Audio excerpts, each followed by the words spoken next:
એટલે કમાણીના ધંધા ચાલુ કર્યા છે. પૈસા કમાવા માટે ઠેર ઠેર જગ્યાએ આવા ધંધા છે. અને કે તમને મેલડી નડે ને તમને જાપડી નડે ને તમને સિગોતર નડે ને તમને કાલકા નડે.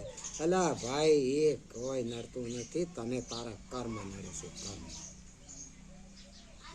તારામાં શું કાર્ય કરવું છે એ તારે વિચારવું પડે ને. શું કોમ તું બીજાના દોષ આલે છે. હું ખુદને કહું છું ભાઈ, બીજા કોઈને કહેતો નથી. પોતે પોતાને કહી રહ્યો છું. પોતે પોતાને સમજણ આલું માહિતી જાગે ને હોપ જાગે એટલે પછી આનંદ કરું બેઠો બેઠો. બરાબર. એટલે દેવી દેવતાને તમે કોઈ દિવસ દોષ મત આપો. તમે તમારા કર્મોને જોવા શીખો. તમારા કર્મો શુદ્ધ કરવા શીખો. તમારું કર્તવ્ય સુધારો. તમારું કર્તવ્ય શું છે?